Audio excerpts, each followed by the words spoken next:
Praise the Lord. ദൈവനാമത്തിന് മഹത്വം. Hope and പ്രോമിസിൻ്റെ എല്ലാ പ്രേക്ഷകരെയും കാൽപ്പാടുകളുടെ പുതിയൊരു എപ്പിസോഡിലേക്ക് സ്വാഗതം ചെയ്യുന്നു. ക്യാൻസറിൻ്റെ 4ാം ഘട്ടത്തിലും പ്രാർത്ഥനയിലൂടെ അത്ഭുത വിടുതൽ പ്രാപിച്ച് ചിറകുകളെ പുതുക്കി പറന്നുയരുന്ന കഴുകനെ പോലെ ദൈവപ്രവൃത്തിയിൽ ഏറെ പ്രയോജനപ്പെട്ടുകൊണ്ടിരിക്കുന്ന കർത്താവിൻ്റെ ദാസി അനിമോൾ ദേവരാജൻ കുമളിയിൽ നിന്നും ദൈവം തൻ്റെ ജീവിതത്തിൽ ചെയ്ത അത്ഭുത വിടുതലിനെക്കുറിച്ചും ജീവിതാനുഭവങ്ങളിൽ ദൈവം നൽകിയ അത്ഭുതകരമായ സൗഖ്യങ്ങളെക്കുറിച്ചും ഇന്ന് നമ്മളോട് സംസാരിക്കുന്നു. അത് നാം ശ്രവിക്കുന്നത് നമ്മുടെ ജീവിതത്തിൽ ഏറെ പ്രയോജനപ്പെടുകയും ധൈര്യം പകരുകയും ചെയ്യും. തന്നോട് ആത്മാർത്ഥമായി പ്രാർത്ഥിക്കുന്നവർക്ക് വേണ്ടി സൗഖ്യമയക്കുന്ന, വിടുതലയക്കുന്ന ഒരു ദൈവം ഇന്നും ജീവിക്കുന്നു. പ്രാർത്ഥനയോടെ നമുക്ക് ശ്രവിക്കാം. ദൈവം നമ്മെ ധാരാളമായി അനുഗ്രഹിക്കുമാറാകട്ടെ. Praise the Lord. ദൈവനാമത്തിന് മഹത്വം ഉണ്ടാകട്ടെ. അനുഗ്രഹിക്കപ്പെട്ട ഈ നല്ല സമയം ദൈവപാദപീഠത്തിലായിരിക്കാൻ കർത്താവ് തന്ന നല്ല അവസരത്തിനായി ദൈവത്തെ വാഴ്ത്തുന്നു, സ്തുതിക്കുന്നു. കാൽപ്പാടുകൾ എന്ന പ്രോഗ്രാമിലൂടെ എന്റെ അനുഭവവും സാക്ഷ്യവും കർത്താവിന്റെ വചനവും സംസാരിപ്പാൻ ഒരുക്കി തന്ന നല്ല അവസരത്തിനായി ദൈവത്തിന് നന്ദി പറയുന്നു. എന്റെ ജീവിതത്തിൽ ഞാൻ എന്റെ ചെറുപ്രായത്തിൽ തന്നെ എന്റെ യേശുഅപ്പച്ചനെ അറിയാൻ എനിക്ക് ഭാഗ്യം ലഭിച്ചു. ഞാനൊരു പെന്തക്കോസ് കുടുംബത്തിൽ ജനിച്ചു, വളർത്തപ്പെട്ടു. എന്റെ ജീവിതമൊക്കെ വളരെ അനുഗ്രഹത്തോടെ, സന്തോഷത്തോടെ ചില വർഷങ്ങൾ കർത്താവിന്റെ വചനം പഠിക്കാനുള്ള ഭാഗ്യം എനിക്ക് ലഭിച്ചു. അതിന് ചെറുപ്രായത്തിൽ എന്റെ കർത്താവിനെ നന്നായി അറിയുവാനും ഒക്കെ ദൈവം എന്നെ സഹായിച്ചു. എന്റെ കുടുംബജീവിതത്തിൽ എന്റെ 21ാമത്തെ വയസ്സിൽ ഞാൻ കുടുംബജീവിതത്തിലേക്ക് പ്രവേശിപ്പാൻ ഇടയായി തീർന്നു. അനുഗ്രഹിക്കപ്പെട്ട ഒരു കർത്താവിന്റെ ദാസനെ ദൈവം എനിക്ക് കൂട്ടായിട്ട് തന്നു. ദൈവകൃപയാൽ ഞങ്ങളിപ്പോ കുമളിയിൽ ന്യൂ ടെസ്റ്റ്മെന്റ് ചർച്ച് എന്ന് പറയുന്ന ചർച്ചിന്റെ ഒരു പാസ്റ്ററായിട്ട് കുമളിയിൽ പ്രവർത്തനം ആരംഭിച്ച് അവിടെ ചെയ്തുകൊണ്ടിരിക്കുന്നു. ഏകദേശം 10-65 വിശ്വാസികൾ ഞങ്ങൾക്കുണ്ട്. വളരെ സന്തോഷത്തോടെ ഞങ്ങളുടെ സഭ മുന്നോട്ട് പോകുന്നു.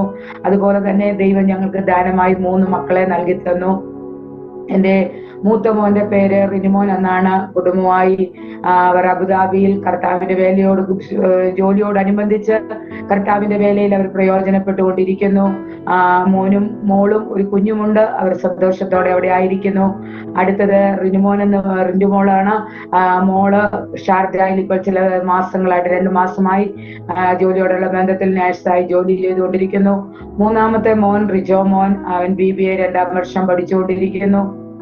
അങ്ങനെ വളരെ സന്തോഷകരമായ ഒരു കുടുംബജീവിതവും സഭാ ജീവിതവും ശുശ്രൂഷയിലും ഒക്കെ വളരെ സന്തോഷത്തോടെ ഞങ്ങൾ പ്രയോജനപ്പെട്ട് കർത്താവിന്റെ വേലയിൽ ഞങ്ങൾ ആയിരിക്കുന്ന ആ സമയത്ത് ഒത്തിരി കർത്താവിനെ അറിഞ്ഞു, കർത്താവിന് വേണ്ടി നിന്നും ഒക്കെ ശരിയാണെങ്കിലും ആഴമായി എന്റെ കർത്താവിനെ ഒന്നും കൂടെ ആ കർത്താവിന്റെ സ്നേഹബന്ധത്തിലേക്ക്, അപ്പനുമായിട്ടുള്ള ഒരു നല്ല അടുപ്പത്തിലേക്ക് വരാൻ തക്കവണ്ണം എന്റെ ജീവിതത്തിൽ ചില പ്രതികൂലങ്ങൾ, ചില പ്രശ്നങ്ങൾ, ഭാരങ്ങളൊക്കെ കടന്നു വന്നു. അത് എന്റെ ജീവിതത്തിൽ ഇനിയും ഒരിക്കലും മറക്കാൻ കഴിയാത്ത ഒരു അനുഭവമാണ്.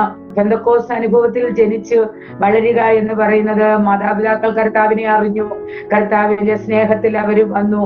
എന്നാൽ മക്കൾ ആ നിലയിൽ വരണമെന്നില്ലല്ലോ. 50ാമത്തെ വയസ്സിലാണ് എന്റെ അപ്പന്റെ സ്നേഹത്തിന്റെ ആഴം എനിക്ക് തിരിച്ചറിയുവാനായിട്ട് ഇടയായി തീർന്നത്. എന്റെ ജീവിതത്തിൽ അത് വലിയ അനുഭവമാണ്.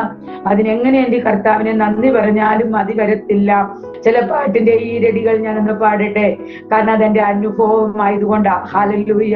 തോളിലെന്നെ സുമന്തതേ பார்த்தால் உம்மை அப்பானு கூப்பிடவா, கருவில் என்னை சுமந்ததை பார்த்தால் உம்மை அம்மானு கூப்பிடவா, என்னை கொஞ்சுவதும் தெஞ்சுவதும் பார்த்தால் உம்மை அம்மானு கூப்பிடவா, என்னை ஆற்றுவதும் தேற்றுவதும் பார்த்தால் உம்மை அப்பானு கூப்பிடவா, அப்பானு கூப்பிடுவேன், நான் அம்மானு கூப்பிடுவேன், அப்பானு கூப்பிடுவேன், நான் அம்மானு கூப்பிடுவேன், அப்பானு கூப்பிடத்தான் ஆசை,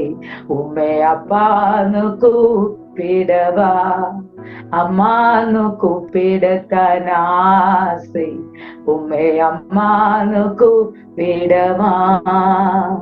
ഈ പാട്ട് ഇങ്ങനെയാണ്: എന്നെ തോളിൽ എന്നെ വഹിച്ചതോർത്താൽ നിന്നെ അപ്പാന്ന് വിളിക്കണോ? ഹല്ലേലൂയ. എന്റെ ഉദരത്തിൽ എന്നെ ചുമന്നതോർത്താൽ ഉമ്മ നിന്നെ അമ്മയെന്ന് വിളിക്കണോ? എന്നെ കൊഞ്ചിക്കുന്നതും എന്നെ വളർത്തുന്നതും ഓർത്താൽ നിന്നെ അമ്മാന്ന് വിളിക്കണം. എന്നെ പോറ്റി പുലർത്തിയതോർത്താൽ നിന്നെ അപ്പാന്ന് വിളിക്കണം. ഏത് നിലയിൽ കർത്താവേ അങ്ങയെ ഞാൻ വിളിക്കണം. അതാണ് ആ പാട്ടിന്റെ ആശയം എന്ന് പറയുന്നത്. എന്റെ ജീവിതത്തിൽ എന്നെ കർത്താവ് എന്നെ തോളിൽ ചുമന്ന ഒരു വർഷമായിരുന്നു കഴിഞ്ഞ ഒരു വർഷം എന്ന് പറയുന്നത്. ഹല്ലേലൂയ. കർത്താവിന്റെ വേലയിൽ നന്നായി പ്രയോജനപ്പെട്ട് കർത്താവിന് വേണ്ടി രാവും പകലുമില്ലാതെ അധ്വാനിക്കുന്നവരാണ് ഞങ്ങള്. കർത്താവിന്റെ വേലയിൽ അത്ര ശുഷ്കാന്തിയോടെ കർത്താവ് നമ്മെ ഏൽപ്പിച്ചത് വളരെ ഉത്തരവാദിത്വത്തോടെ ചെയ്യണമെന്നുള്ള ഒരാഗ്രഹത്തോടെ ചെയ്യുന്നവരാണ് ഞങ്ങള്. കർത്താവിന്റെ വേലയ്ക്ക് വേണ്ടി ഓടി കഴിഞ്ഞ ജൂലൈ മാസം 15-ാം തീയതി എന്റെ ജീവിതത്തിൽ വലിയൊരു പ്രയാസത്തിലൂടെ ഞാൻ കടന്നു പോകുവാനായിട്ട് ഇടയായി തീർന്നു.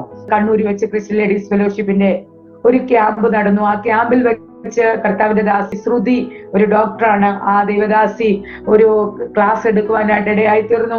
ആ ക്ലാസ് എടുത്തപ്പോൾ ആ കർത്താവിന്റെ ദാസി ഇങ്ങനെ പറയാനായിട്ട് ഇടയായി: 45 വയസ്സ് കഴിയുന്ന സ്ത്രീകൾ അവരുടെ ശരീരത്തിന്റെ ഭാഗങ്ങളിൽ എവിടെയെങ്കിലും മുഴകളൊക്കെ ഉണ്ടോ എന്ന് ഒന്ന് ശ്രദ്ധിക്കണമെന്ന് പറയാനായിട്ട് ഇടയായി തീർന്നു. ഞാൻ ഓർക്കുന്നു, എന്റെ കർത്താവ് ആ ക്ലാസ് ആ സഹോദരി ദിവാസിയെ കൊണ്ട് എടുപ്പിച്ചത് എനിക്ക് വേണ്ടിയിട്ട് മാത്രമാണ്. എന്റെ ജീവനെ കർത്താവിന് വേണ്ടി പ്രയോജനപ്പെടാനാ, എനിക്ക് അല്പവും കൂടി ആയുസ് നീട്ടിത്തരാനാ എന്റെ ദൈവം ഹല്ലേലൂയ ക്ലാസ് ആ കർത്താവിന്റെ ദാസിയിലൂടെ എടുക്കുവാനിടയായി തീർന്നത്. അങ്ങനെ ക്ലാസ് എടുത്തു. ഞാൻ എന്റെ ശരീരത്തിലൊക്കെ പരിശോധിച്ചു, എന്നാൽ എനിക്കൊന്നും കാണാൻ കഴിഞ്ഞില്ല. എന്നാൽ ചില ദിവസങ്ങൾ കഴിഞ്ഞപ്പോൾ എന്റെ ശരീരത്തിന്റെ ഭാഗത്ത് ഞാനൊരു മുഴ എന്റെ കയ്യിൽ ഇങ്ങനെ തൊടുവാനായിട്ട് ഇടയായി തീർന്നു. ഞാൻ എന്റെ കൂട്ടാക്കി തന്ന ദാസിനോട് പറഞ്ഞപ്പോ എനിക്കിങ്ങനെ എന്റെ ശരീരത്തിൽ ഒരു മുഴയുണ്ട്, എന്താ ചെയ്യേണ്ടതെന്ന് ചോദിച്ചപ്പോ എന്നോട് പറഞ്ഞത്, സാരമില്ല, എന്തെങ്കിലും കൊഴുപ്പോ അങ്ങനെയുള്ള കാര്യങ്ങളായിരിക്കും, നീ പ്രയാസപ്പെടേണ്ട, അതൊന്നും സാരമില്ല എന്ന് പറയാനിടയായി. എന്നാൽ ചില ദിവസങ്ങളും കൂടെ മുന്നോട്ട് കടന്നുപോയി. എനിക്ക് എന്റെ ഉള്ളിൽ ഈ മുഴ എന്താണ്, ഇതെന്താണ് എന്നോ ഒന്ന് അറിയണം, അല്ലെങ്കിൽ ഇതൊന്ന് പരിശോധിക്കണമെന്ന് എന്നെ ആരോ എന്റെ ഉള്ളിൽ ഇരുന്ന് നിർബന്ധിക്കുവാനായിട്ട് ഇടയായി തീർന്നു. അങ്ങനെ ഞാനൊരു ദിവസം കർത്താവിന്റെ ദാസനോട് പറഞ്ഞു, അപ്പൊ എനിക്കിതൊന്ന് നോക്കണം, എന്താണെന്ന് എനിക്കൊന്ന് അറിയണം, അറിഞ്ഞതിന് ശേഷം ബാക്കി നമുക്ക് എന്ത് കാര്യങ്ങളും ചെയ്യാമെന്ന് പറയാനായിട്ട് ഇടയായി. അങ്ങനെ പെട്ടെന്ന് തന്നെ എന്നെ ഒരുങ്ങി ഞങ്ങൾ രണ്ടുപേരും കൂടെ നമ്മുടെ തൊട്ടടുത്തുള്ള ഒരു ഹോസ്പിറ്റലിലേക്ക് കടന്നു പോകുവാനിടയായി. അവിടെ ചെന്ന് ഞാനൊരു ഡോക്ടറെ കണ്ട സമയത്ത് അവരെന്റെ ശരീരത്തിൽ തൊട്ട ഉടനെ എന്നോട് പറഞ്ഞു, ഇത് കീറിക്കളയാനുള്ള ഒരു ഡോക്ടേഴ്സ് ഇവിടെ ഇല്ല, അതിനുള്ള സർജൻ ഇവിടെ ഇല്ല, നിങ്ങൾ കോട്ടയം മെഡിക്കൽ കോളേജിലോ അല്ലെങ്കിൽ മറ്റേതെങ്കിലും മെഡിക്കൽ കോളേജിലേക്ക് പോകാൻ പറഞ്ഞു. എന്റെ കുഞ്ഞുങ്ങളെ വിളിച്ചിട്ട് കാര്യങ്ങളാ പറഞ്ഞപ്പോ അവര് പെട്ടെന്ന് തന്നെ എന്നെ തിരുവല്ല ബിലിവേഴ്സ് ഹോസ്പിറ്റലിലേക്ക് കൊണ്ടുപോകുവാൻ ഉള്ള സാഹചര്യങ്ങളെ ദൈവം ഒരുക്കി തന്നു. അവിടെ ഒരു ഡോക്ടേഴ്സുമായിട്ട് ബന്ധപ്പെട്ട് സംസാരിച്ചപ്പോൾ എന്നോട് പറഞ്ഞു, എത്രയും വേഗം ബിലിവേഴ്സിലേക്ക് വരാൻ പറഞ്ഞു. അങ്ങനെ ഞങ്ങൾ രണ്ടുപേരും തൊട്ടടുത്ത ദിവസം തന്നെ ഞങ്ങൾ രണ്ടുപേരും കൂടെ രാവിലെ ഇവിടുന്ന് തിരുവല്ല ബിലിവേഴ്സിലേക്ക് പോയി. അവിടെ ചെന്നു ബ്രസ്റ്റിന്റെ തന്നെ സ്പെഷ്യലിസ്റ്റ് ആയിരിക്കുന്ന ഒരു ഡോക്ടറെ പോയി കണ്ട് എന്നെ തൊട്ടെന്നെ പരിശോധിച്ച ഉടനെ തന്നെ ആ ഡോക്ടർ കർത്താവിന്റെ ദാസനോട് പറഞ്ഞു, അച്ഛൻ ഉദ്ദേശിക്കുന്ന പോലെ ഇതൊരു സാധാരണ കാര്യമല്ല, ഇതിന് ഞങ്ങൾക്ക് സംശയമുണ്ട്, ഇതൊന്ന് പരിശോധിക്കണമെന്ന് ആ ഡോക്ടർ പറയുവാനായിട്ട് ഇടയായി. അങ്ങനെ പരിശോധിച്ചു, മാമോഗ്രഫി എടുത്തു, പിന്നെ ബയോപ്സി എടുത്തു, ബയോപ്സി 2 പ്രാവശ്യം എടുത്തു, പെറ്റ് സ്കാൻ നോക്കി. അങ്ങനെ എല്ലാ സ്കാനിങ്ങുകളും എന്റെ ശരീരത്തിൽ നടത്താവുന്ന എല്ലാ സ്കാനിങ്ങുകളും അവർ നടത്തിയതിന് ശേഷം റിസൾട്ട് വരുന്നത് ഞാൻ ക്യാൻസറിന്റെ 4ാമത്തെ സ്റ്റേജിൽ എത്തി എന്നുള്ളതാണ്. എന്റെ ദൈവം എന്റെ ജീവിതത്തിൽ ആ ഒരു ദിവസം എന്റെ ജീവിതത്തിൽ എനിക്ക് മറക്കാൻ കഴിയാത്തൊരു ദിവസമാണ്. കാരണം ഞാൻ ഓടിച്ചാടി വളരെ ആരോഗ്യവതിയായി കർത്താവിന്റെ വേലയ്ക്ക് വേണ്ടി ഓടുന്ന എന്നോട് പെട്ടെന്ന് ഞാൻ ക്യാൻസറിന്റെ 4ാമത്തെ സ്റ്റേജിൽ എത്തിയെന്ന് കേൾക്കുമ്പോൾ ഞാൻ ആകെ തകർന്നു പോകുവാനായിട്ട് ഇടയായി തീർന്നു. ഒത്തിരി മാനസികമായ ഭാരങ്ങൾ, പ്രയാസങ്ങൾ എന്റെ ജീവിതത്തിൽ കടന്നു വന്നു. ഞാൻ അറിയാതെ ഞാൻ കരയാൻ തുടങ്ങി. എന്റെ കൂട്ടായി തന്ന ദാസൻ വളരെ നിരാശനായി. കാരണം ഒരുമിച്ച് കാര്യങ്ങൾക്ക് വേണ്ടി ഓടിക്കൊണ്ടിരുന്നവരാണ്. എന്നാൽ കർത്താവിന്റെ ദാസനെ ദൈവം ഒത്തിരി ബലപ്പെടുത്തി എന്നുള്ളതാണ്. എന്റെ മക്കളെയും അവരെനിക്ക് ഒത്തിരി ആശ്വാസ കാര്യങ്ങളെ പറഞ്ഞു തന്നു, എന്നെ സമാധാനിപ്പിച്ചു. എന്റെ കൂടെ എന്റെ കുഞ്ഞുങ്ങളും എന്റെ കർത്താവിന്റെ ദാസനും കൂടെ നിന്നു. അതാണ് ഇന്ന് പകൽ നിങ്ങളുടെ മധ്യ ആരോഗ്യത്തോടെ നിൽക്കുവാൻ എന്നെ ഇടയാക്കിയത്. അങ്ങനെ ടെസ്റ്റുകളെല്ലാം കഴിഞ്ഞു. അതിനുശേഷം 2023 ഓഗസ്റ്റ് മാസം 1-ാം തീയതി എന്റെ ശരീരത്തിലേക്കുള്ള ഒന്നാമത്തെ കീമോ കയറുവാനായിട്ട് ഇടയായി. എന്റെ ട്രീറ്റ്മെന്റ് സ്റ്റാർട്ട് ചെയ്യുവാനായിട്ട് ഇടയായി തീർന്നു. അങ്ങനെ എന്റെ ശരീരത്തിൽ 12 കീമോ എന്റെ ശരീരത്തിൽ എടുത്തു. 16 കീമോ, 12 കീമോ അടുപ്പിച്ചുള്ളതും 4 കീമോ 15 ദിവസം കൂടുമ്പോഴതും, അങ്ങനെ 16 കീമോ എന്റെ ശരീരത്തിൽ എടുത്തു. അതിനുശേഷം ജനുവരി 6-ാം തീയതി എന്റെ ശരീരത്തിൽ ഓപ്പറേഷൻ ചെയ്ത് എന്റെ ഒരു ഭാഗം ഓപ്പറേറ്റ് ചെയ്ത് മാറ്റിക്കളയാനായിട്ട് ഇടയായി തീർന്നു. അങ്ങനെ വളരെ കീമോയുടെ ആഘാതം കൊണ്ട് എന്റെ ശരീരത്തിലെ സകല രോമങ്ങളും നഷ്ടപ്പെട്ടു. ഞാൻ ഒരു മുട്ടത്തോട് പോലെ എന്റെ തലയായി. എന്ന് പറഞ്ഞാൽ ഞാനൊരു മനുഷ്യന്റെ രൂപമല്ലാത്ത ഒരു വ്യക്തിയായി തീരുവാനായിട്ട് ഇടയായി തീർന്നു. അതൊക്കെ എന്നെ വളരെ തളർത്തുവാൻ ഇടയായി. കാരണം അത്രത്തോളം വളരെ സന്തോഷത്തോടെ ഒരു ജീവിതം നയിക്കുന്ന ഒരാളായിരുന്നത് കൊണ്ട് എന്റെ ജീവിതത്തിൽ നിരാശ വന്നപ്പം, വളരെ ഭാരം വന്നപ്പോൾ ഞാൻ തകർന്നു പോകുവാനായിട്ട് ഇടയായി തീർന്നു. എന്റെ ശരീരത്തിൽ ഓപ്പറേഷൻ കഴിഞ്ഞു. എന്നാൽ ഞാൻ ഈ രോഗം വ്യക്തമായി എനിക്ക് മനസ്സിലായതിനു ശേഷം ഞാനൊരു മനുഷ്യനോട് എനിക്ക് തുറന്ന് പറയാൻ, മറ്റാരോടും പറയുന്നതിൽ എനിക്ക് താല്പര്യമില്ലാതെയായി. ആരോട് ഞാനൊരു രോഗിയാണ് എന്ന് പറയാൻ എനിക്ക് പറ്റാത്തൊരവസ്ഥ വന്നു. ഞാൻ പെട്ടെന്ന് എന്റെ ഷീലാന്റിയെ വിളിച്ചു. ആന്റിയോട് ഞാൻ ഇങ്ങനെ എന്റെ സങ്കടം പറയുവാനായിട്ടിടയായി. പെട്ടെന്ന് കർത്താവിന്റെ ദാസി എന്നെ വളരെ ധൈര്യപ്പെടുത്തി എന്ന് പറഞ്ഞാൽ ആന്റിയുടെ ആ വാക്കുകൾ എന്നെ ഇന്നും എനിക്ക് പ്രചോദനം തരുന്നത് ആന്റിയുടെ വാക്കുകളാണ്. ഒരു കഴുകൻ തന്റെ പാറയിടുക്കിനകത്ത് കയറിയിരുന്ന അതിന്റെ തൂവലുകൾ മുഴുവനും വലിച്ചു പറിച്ച് കളഞ്ഞ് ആ പാറയിലിട്ട് ഉരച്ച് അതിന്റെ ശരീരത്തൂടെ ബ്ലഡ് വന്ന് ചില മാസങ്ങൾ അത് ആ പാറയ്ക്കുള്ളിൽ ഇരുന്നിട്ട് താൻ പുറത്തേക്ക് ഇറങ്ങുമ്പോൾ പുതിയ തൂവലുകൾ വെച്ച് പിന്നെയും അധികം ഉയരത്തിൽ പറക്കാനാണ് ആ ഒരു അനുഭവം ആ കഴുകന് കൊടുക്കുന്നതെന്നുള്ള ഒരു ഷോർട്ട് മെസ്സേജ് ആന്റി എനിക്ക് ഇടുവാനായിട്ട് ഇടയായി തീർന്നു. ഞാൻ പെട്ടെന്ന് എന്റെ കിടക്കയിൽ ഞാൻ ധൈര്യപ്പെട്ടു. ഞാൻ പെട്ടെന്ന് എന്റെ കർത്താവിനോട് പറഞ്ഞു, അതെ യേശുവപ്പച്ചാ, എന്നെ നീ കയറ്റിയതിന്റെ ഉദ്ദേശം ഇതാണെങ്കിൽ ഞാൻ അതിന് തയ്യാറാണെന്ന് പറഞ്ഞ് കർത്താവിന്റെ സന്നിധിയിൽ എന്നെ സമർപ്പിച്ചു കൊടുക്കുവാനിടയായി. പിന്നീടുള്ള എന്റെ ട്രീറ്റ്മെന്റുകളിലൊക്കെ ഞാൻ കരച്ചിൽ നിർത്തി സന്തോഷത്തോടെ ആ ട്രീറ്റ്മെന്റുകളിലേക്ക് അതിനോട് എന്ത് ചെയ്യാൻ തുടങ്ങി, അതുമായിട്ട് യോജിക്കാൻ തുടങ്ങി. എല്ലാവരും എന്നോട് പറഞ്ഞു, കീമോ എടുക്കുന്ന സമയങ്ങളിൽ ഛർദിക്കും, വയറിളകും, ഒത്തിരി പ്രശ്നങ്ങൾ ഉണ്ടാകും എന്നൊക്കെ ഒത്തിരി പേര് എന്നെ ഭയപ്പെടുത്തി. എന്നാൽ എനിക്ക് ധൈര്യത്തോടെ എനിക്ക് പറയാൻ കഴിയുന്ന ഒരു കാര്യമുണ്ട്. ഹല്ലേലൂയ, എന്റെ ശരീരത്തിൽ യാതൊരു സൈഡ് എഫക്റ്റുകളും എനിക്ക് വരുത്താതെ ആ ട്രീറ്റ്മെന്റ് കംപ്ലീറ്റ് ചെയ്യാൻ എന്റെ ദൈവം എനിക്ക് ഭാഗ്യം തന്നു. അതെന്റെ കർത്താവിന്റെ കൃപയൊന്നു മാത്രമാണ്. അതിനേക്കാൾ ഉപരി എനിക്ക് വേണ്ടി പ്രാർത്ഥിച്ച ഒത്തിരി പേരുണ്ട്. അവർ ഇടമുറിയാതെ എനിക്ക് വേണ്ടി നിലവിളിച്ചു. എന്റെ സഭ എനിക്ക് വേണ്ടി നിലവിളിച്ചു. എന്നെ അറിയുന്ന ഒത്തിരി പേർ എനിക്ക് വേണ്ടി പ്രാർത്ഥിച്ചു. എന്നെ ജീവനോടെ ആരോഗ്യത്തോടെ എന്റെ ദൈവം എന്നെ പുറത്തു കൊണ്ടുവരുവാനായിട്ട് ഇടയായി തീർന്നു. ഇപ്പൊ ഒത്തിരി സന്തോഷമുണ്ട്. കാരണം എവിടെയും ആരോഗ്യത്തോടെ ബലത്തോടെ നിൽക്കാൻ എന്റെ ദൈവം എന്നെ ബലപ്പെടുത്തുന്നു എന്നുള്ളതാണ്. അങ്ങനെ ജനുവരി മാസത്തിൽ എന്റെ ഓപ്പറേഷൻ കഴിഞ്ഞു. 1 മാസം റെസ്റ്റ് എടുത്തു. ഫെബ്രുവരിയിൽ ഞങ്ങൾക്കൊരു കൺവെൻഷൻ ഞങ്ങളുടെ ചർച്ചിന്റെ വകയായിട്ട് കുമ്പളിയിൽ നടത്തി. എന്റെ സഭ ഒത്തിരി പ്രാർത്ഥിക്കുകയും ഞാനും ആഗ്രഹിച്ചു ഈ കൺവെൻഷനിൽ എനിക്കൊന്ന് പോയി പങ്കെടുക്കണം എന്ന് ഞാൻ ആഗ്രഹിക്കുകയും അതിനുവേണ്ടി പ്രിപ്പയർ ആകാനായിട്ട് ഇടയായി തീർന്നു. കൃപയാൽ ആ കൺവെൻഷനിൽ വന്ന് എന്റെ സാക്ഷ്യം, ഞാൻ വേല ചെയ്യുന്ന അല്ലെങ്കിൽ ഞാൻ പ്രവർത്തിക്കുന്ന എന്റെ ദേശത്തോട് എന്റെ അനുഭവ സാക്ഷ്യങ്ങളെ പങ്കുവെക്കുവാൻ എന്റെ ദൈവം എനിക്ക് ഭാഗ്യം തന്നു. 4 വർഷം കൺവെൻഷൻ നടത്തി. വേദിയിൽ ഒരു ക്ലാസ് വെക്കാൻ പോലും കയറാത്ത എന്നെ 5-ാമത്തെ വർഷം കർത്താവിന്റെ ജീവിക്കുന്ന സാക്ഷിയായി ഞങ്ങളുടെ സ്റ്റേജിൽ എന്റെ ദൈവം എന്നെ നിർത്താൻ ഇടയായി തീർന്നു. അതെന്റെ ജീവിതത്തിൽ ഒത്തിരി സന്തോഷമായിരുന്നു. ഹല്ലേലൂയ. അതുപോലെ തന്നെ ജനുവരി മാസത്തിൽ ഓപ്പറേഷൻ കഴിഞ്ഞു. ഫെബ്രുവരിയിൽ എന്റെ 2024 ഫെബ്രുവരിയിൽ എന്റെ ശരീരത്തിൽ 15 റേഡിയേഷൻ എടുത്തു. അല്ലെങ്കിൽ മാർച്ച് കൊണ്ട് 2024 മാർച്ച് മാസം 15-ാം തീയതി കൊണ്ടാണ് എന്റെ ട്രീറ്റ്മെന്റുകൾ സമ്പൂർണ്ണമായി കംപ്ലീറ്റ് ആകുവാനായിട്ട് ഇടയായി തീർന്നത്.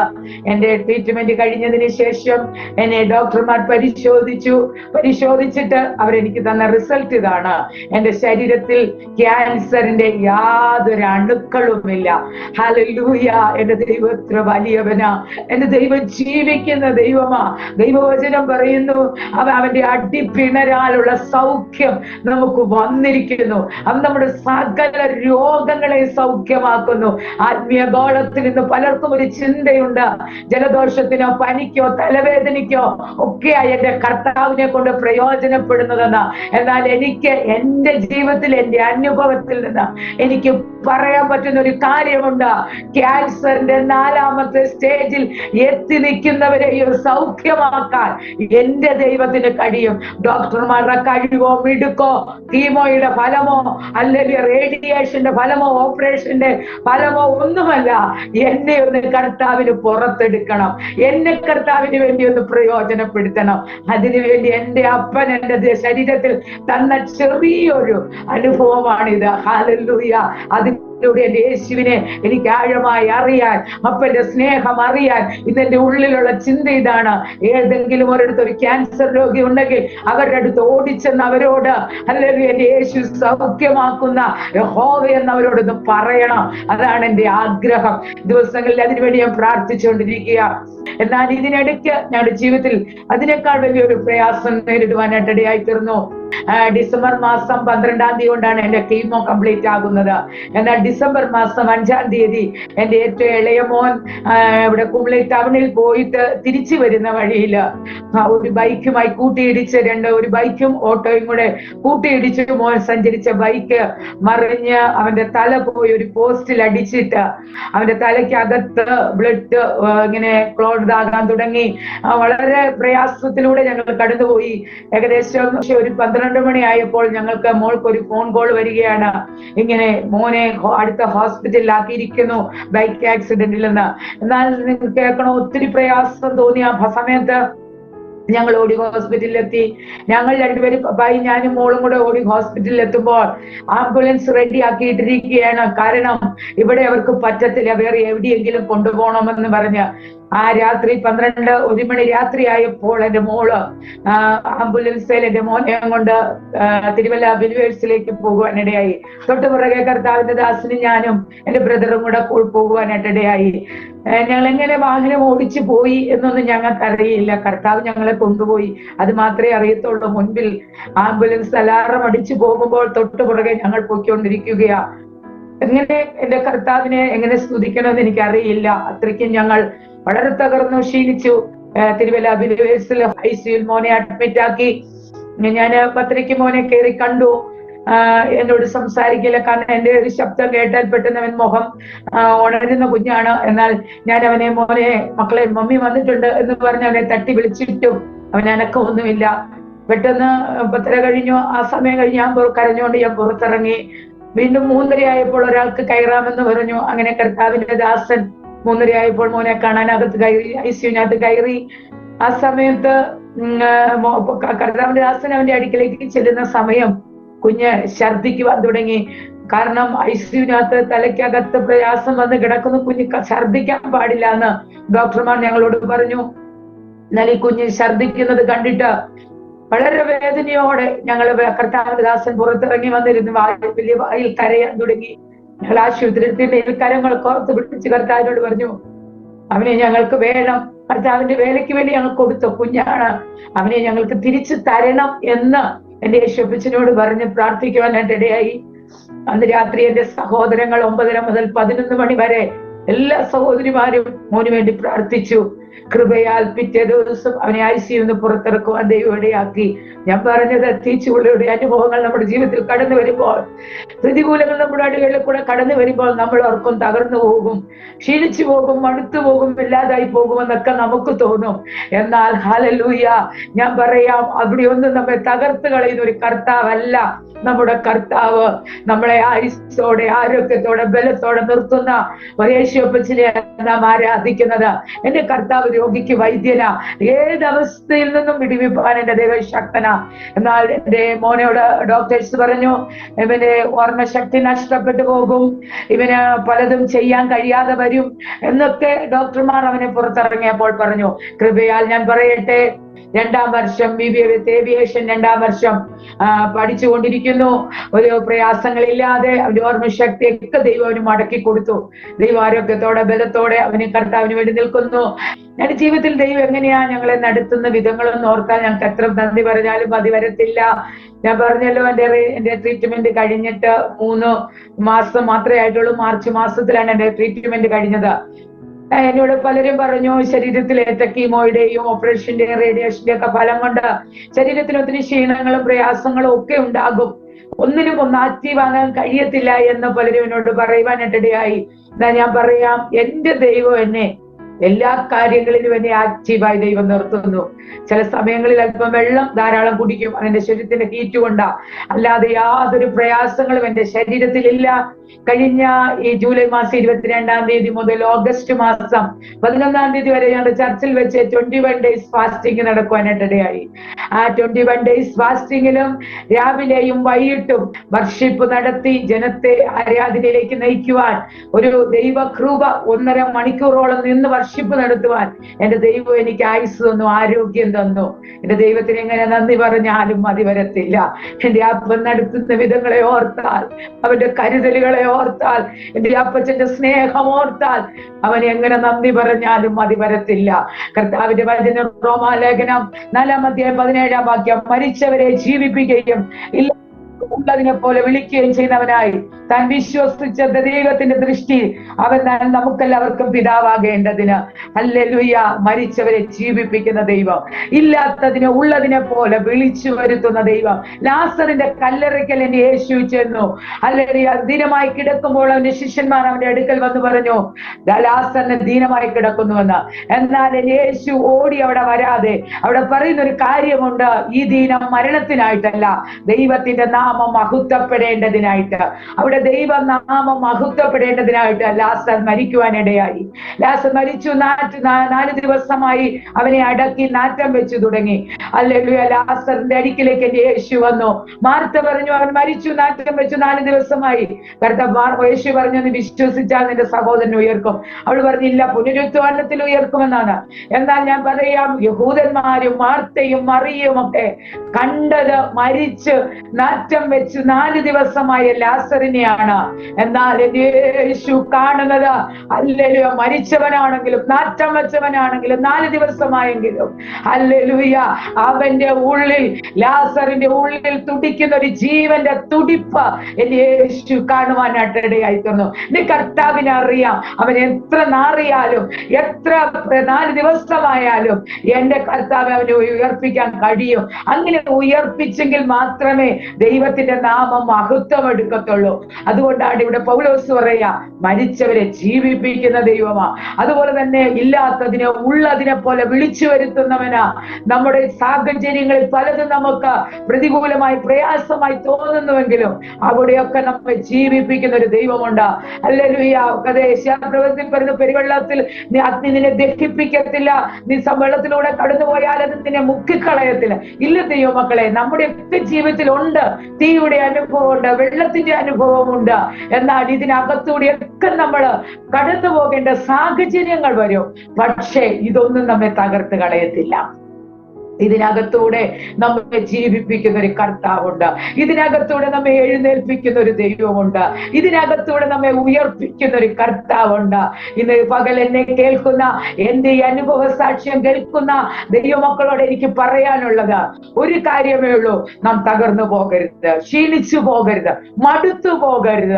ഹല്ലേലൂയ. നമ്മുടെ ജീവിതത്തിൽ വരുമെന്നേ, നമ്മൾ മനുഷ്യരല്ലേ, നമ്മൾ മാനുഷികമായി നമ്മൾ ജഡത്തിൽ സഞ്ചരിക്കുന്നവരല്ലേ. ഹല്ലേലൂയ. പലപ്പോഴും നമ്മുടെ ജഡം നമ്മോട് പറയും, നാം ബലഹീനരാണ്, നാം രോഗികളാണ്. അല്ലെങ്കിൽ ഞാൻ പലപ്പോഴും പറയാറുണ്ട്, ഞാനൊരു രോഗത്തിന്റെ അവസ്ഥയിലൂടെ കടന്നുപോയ ഒരാളാണ്, ഞാനൊരു ക്ഷീണതയാണ്, രോഗിയാണെന്ന് എന്നോട് എപ്പോഴും എല്ലാവരും പറയുന്നത് എനിക്ക് ഇഷ്ടമില്ലാത്ത കാര്യമാണ്. കാരണം അതല്ല ഞാൻ അക്സെപ്റ്റ് ചെയ്യുന്നത്, അല്ലെങ്കിൽ ഞാൻ അതല്ല പ്രതീക്ഷിക്കുന്നത്. എനിക്ക് എന്റെ പ്രതീക്ഷ മുഴുവൻ എന്നെ ജീവിപ്പിക്കുന്ന അല്ലെ എന്നെ ഉയർപ്പിച്ച എന്റെ കർത്താവിനെ ഒന്ന് ഉയർത്തണം. അതാണ് എന്റെ ലക്ഷ്യം. എനിക്ക് ജീവിക്കുന്ന ഒരു സാക്ഷിയായി നിൽക്കണം. അതുകൊണ്ട് ഞാൻ പറയാം, നമ്മുടെ ജീവിതത്തിൽ ഒത്തിരി പ്രയാസങ്ങൾ വരും. വാക്കുകൾ കൊണ്ടും നിരാശപ്പെടുത്തുന്ന, വേദനിപ്പിക്കുന്ന, ചിന്തിപ്പിക്കുന്ന ഒത്തിരി പ്രതികൂലങ്ങൾ, പ്രതിസന്ധികളൊക്കെ നമ്മുടെ ചുറ്റും അലയടിക്കുമെന്നേ. ഇതൊന്നും കണ്ട് നമ്മൾ ഭയപ്പെട്ടു പോകരുത്. ഇതൊന്നും കണ്ട് നമ്മൾ ഭാരപ്പെട്ടു പോകരുത്. എന്നെ നിങ്ങൾ വിളിച്ച ഒരു ദൈവമുണ്ട്. അവൻ വിശ്വസ്തന, വഴിയിലിട്ടേച്ചു പോകുന്ന ഒരു ദൈവമല്ല. ഇവിടെ പൗലോസ് പറയാം, മരിച്ചവരെ ഉയർപ്പിക്കുന്ന ദൈവം. കഴിഞ്ഞ ദിവസം ഞാൻ ഒരു കർത്താവിന്റെ ദാസൻ കാണാനായിട്ട് അടുത്തൊരു സ്ഥലത്തേക്ക്, ഭാഗമണ്ണ് എന്ന് പറയുന്ന സ്ഥലത്ത് പോകാനായിട്ട് ഇടയായി. ഈ കർത്താവിന്റെ ദാസൻ എനിക്ക് വേണ്ടി, ഞാൻ എന്റെ കണ്ടപ്പോൾ ചിലപ്പോൾ മനസ്സിലായി കാണാമായിരിക്കും, എന്റെ മുടിയൊക്കെ ബോബി ചെയ്ത പോലെ ഇങ്ങനെ ഇരിക്കുന്നത് കൊണ്ട്. എന്തായാലും അദ്ദേഹം എന്നോടൊന്നും ചോദിച്ചില്ല, പക്ഷെ ഞാനും ഒന്നും പറഞ്ഞില്ല.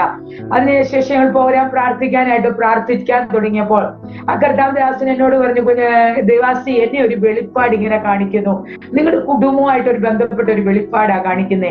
കാരണം ഒരു വൃക്ഷത്തിന്റെ പകുതി ഭാഗം ഇലകൾ പഴുത്തിട്ട് പൊഴിയാൻ പാകമായി നിന്ന സമയത്ത് അതിനകത്തു നിന്നൊരു പച്ച ഒരു കിളിർപ്പിങ്ങനെ കിളിർത്തു വരുന്ന ഒരു കാഴ്ച പരിശുദ്ധാത്മാവിനെ കാണിക്കുന്നെന്ന് പറയുവാനിടയായി. തീർച്ചയായിട്ടും പൊഴിഞ്ഞു പോകേണ്ട സ്ഥാനത്ത്, പഴുത്ത് കൊഴിയേണ്ട സ്ഥാനത്ത്. ഞാൻ ഓർക്കുന്നത്, ഞാൻ ഒരിക്കലും എന്റെ ശരീരത്തിന്റെ രോഗങ്ങളെ കുറിച്ച് ചിന്തിക്കുന്ന ഒരാളല്ല. പക്ഷെ എന്തോ എന്നെ പരിശുദ്ധാത്മാവ് ഓർപ്പിച്ചു, ഇത് പോയി കാണിച്ച് ഇതെടുത്ത് കളയണം. ഹല്ലേലൂയ. എനിക്ക് ഇത് വെച്ചത് എന്റെ കർത്താവിന് പിടിപ്പിക്കാൻ കഴിയല്ലേ എന്ന് ചോദിച്ചാൽ കഴിയും. പക്ഷെ എന്റെ കർത്താവ് ഞാൻ പറയുന്നു, ട്രീറ്റ്മെന്റ് ഒന്നും അല്ലെന്നേ, എന്റെ കർത്താവ് എന്നെ വിടുവിച്ചതാ. അതുകൊണ്ട് എനിക്ക് ധൈര്യത്തോടെ, ബലത്തോടെ എനിക്ക് എഴുന്നേറ്റ് നിന്ന് പറയാൻ കഴിയും, എന്റെ ദൈവം ജീവിക്കുന്ന ദൈവമാണെന്ന്. ഹല്ലേലൂയ. എനിക്ക് ഇത്രത്തോളം സമയം അനുവദിച്ചു തന്ന കാൽപ്പാടുകൾ എന്ന് പറയുന്ന ഈ പ്രോഗ്രാമിനോട് ഞാൻ ഒത്തിരി നന്ദി അറിയിക്കുന്നു. ഇനിയും എന്റെ ജീവിതത്തിൽ എവിടെയൊക്കെ കർത്താവിന് വേണ്ടി ഉയർത്തണം, അത് ഒറ്റ ലക്ഷ്യം മാത്രമേ എനിക്കുള്ളൂ. ഞാൻ വേറെ ഒന്നും കർത്താവിനോട് ചോദിക്കാറില്ല. എന്റെ യേശുപ്പച്ചനോട് ഒന്നും ചോദിക്കാറില്ല. എവിടെയൊക്കെയെങ്കിലും കടന്നുപോയി എന്റെ ഒരു സാക്ഷ്യം കൊണ്ട് ഒരു വ്യക്തിയെങ്കിലും ജീവിക്കുന്നെങ്കിൽ, ഉയർക്കുന്നെങ്കിൽ അത് അവർക്ക് അനുഗ്രഹമായി തീരട്ടെ. അവർ കർത്താവിന് വേണ്ടി പ്രയോജനപ്പെടട്ടെ. പക്ഷെ ഒരു കാര്യം പറയാം, സൗഖ്യം കിട്ടിയവർ അടങ്ങിയിരിക്കാൻ പാടില്ല. സൗഖ്യം പ്രാപിച്ചവർ അടങ്ങിയിരിക്കാൻ പാടില്ല. എന്നെ നിങ്ങളെ സൗഖ്യമാക്കിയവനെ ഉയർത്താനാ എനിക്ക് നിങ്ങൾക്ക് സൗഖ്യം തന്നത്. നമുക്കറിയാം, അപ്പോസ്തല പ്രവൃത്തി 3-ാം അധ്യായം വായിക്കുമ്പോൾ അതെ പത്രോസ് യോഹന്നാനൂടെ കടന്നു പോകുമ്പോൾ സുന്ദരം എന്ന ദേവാലയ ഗോപുരത്തിൽ ഒരു മുടന്തൻ ഇരിക്കുകയാ. അവർ പറഞ്ഞു, വെള്ളിയും പൊന്നും ഒന്നും ഞങ്ങൾക്ക് തരാനില്ല, നസ്രേനായ യേശുവിന്റെ നാമത്തിൽ എഴുന്നേറ്റ് നടക്കാം. അവൻ തുള്ളിയും ചാടിയും ദൈവത്തെ മഹത്വപ്പെടുത്തി ആലയത്തിനകത്തേക്ക് കയറി. ആ ഒരു അനുഭവം, തുള്ളിയും ചാടിയും ദൈവം വിടുവിക്കുന്ന വിടുതലുകളെ ഓർത്ത്, ദൈവ സൗഖ്യമാക്കുന്ന കരുതലുകളെ ഓർത്ത് ഞാൻ വിശ്വസിക്കുന്നു. ഇതിനപ്പുറം ഇനി എന്ത് വന്നാലും, ഞാൻ പലപ്പോഴും പറയാറുണ്ട്, ഇതിനപ്പുറത്തോട്ട് ഒന്നും എനിക്ക് വരാനില്ല. ഞാൻ രോഗിയായ സമയത്ത് ഞാൻ കർത്താവിനോട് ചോദിച്ചു, നീ ഈ രോഗം തന്നതിനേക്കാൾ അപ്പുറം എന്നെ എടുക്കുന്നതല്ലേ നല്ലത്? കാരണം ഞാനൊരു ക്യാൻസർ രോഗിയായി പോയില്ലേ എന്നൊക്കെ ഞാൻ ദൈവത്തോട് ചോദ്യം ചോദിച്ചു. കാരണം നമ്മുടെ ചിന്തയിൽ ക്യാൻസർ എന്ന് പറയുന്നത് എന്തോ മാരകമായ അവസ്ഥയെന്നാണ്. എന്നാൽ എനിക്കിപ്പോ പറയാൻ കഴിയും, ക്യാൻസർ ഒന്നുമല്ല കുഞ്ഞുങ്ങളെ. കർത്താവിന്റെ മുമ്പിൽ ക്യാൻസർ ഒന്നുമല്ല. ഹല്ലേലൂയ. എന്റെ യേശുപ്പച്ചന് സൗഖ്യമാക്കാൻ പറ്റാത്ത ഒരു രോഗങ്ങളുമില്ല. എന്റെ കർത്താവിനെ സൗഖ്യമാക്കി എന്നെ പരിശോധിച്ചു. ക്യാൻസറിന്റെ യാതൊരു കണികകളും എനിക്കില്ല എന്ന് പറഞ്ഞു. കഴിഞ്ഞ ദിവസം ഇംഗ്ലണ്ടിൽ നിന്ന് കർത്താവ് ഒരു ഡോക്ടർ, അദ്ദേഹം എന്നോട് ചോദിച്ചു, ഈ ഒരു ഗുളികയുടെ പേര് പറഞ്ഞിട്ട് ചോദിച്ചു, ആ ഗുളിക കഴിക്കുന്നുണ്ടോ എന്ന് ചോദിച്ചു. ഞാൻ പറഞ്ഞു, ഇല്ല ഡോക്ടറെ, ഞാനത് കഴിക്കുന്നില്ല. കാരണം എന്റെ ഡോക്ടർ പറഞ്ഞു, ഇനി എനിക്കൊരു ഗുളികയും വേണ്ട. ഒരു ഉറക്ക ഗുളികയുടെ വലിപ്പത്തിൽ പോലെയുള്ള ഗുളിക എനിക്ക് കഴിക്കാനില്ല. ക്യാൻസറിനായിട്ട് മരുന്ന് കഴിക്കാൻ എനിക്കില്ല. എന്നെ അത്രത്തോളം സൗഖ്യമാക്കി എന്റെ അപ്പൻ, എന്നെ വിടുവിച്ചൊരു കർത്താവ്. ആ കർത്താവിന് ഞാൻ എത്ര നന്ദി പറഞ്ഞാലും മതി വരത്തില്ല. എന്റെ ഈ അനുഭവ സാക്ഷ്യം എനിക്ക് പങ്കുവെക്കുവാൻ എനിക്കിങ്ങനെ അവസരമൊരുക്കി തന്ന കാൽപ്പാടുകളെന്ന ഈ പ്രോഗ്രാമിനോടും നന്ദി അറിയിക്കുന്നു. ദൈവം നമ്മെ ധാരാളമായി അനുഗ്രഹിക്കട്ടെ.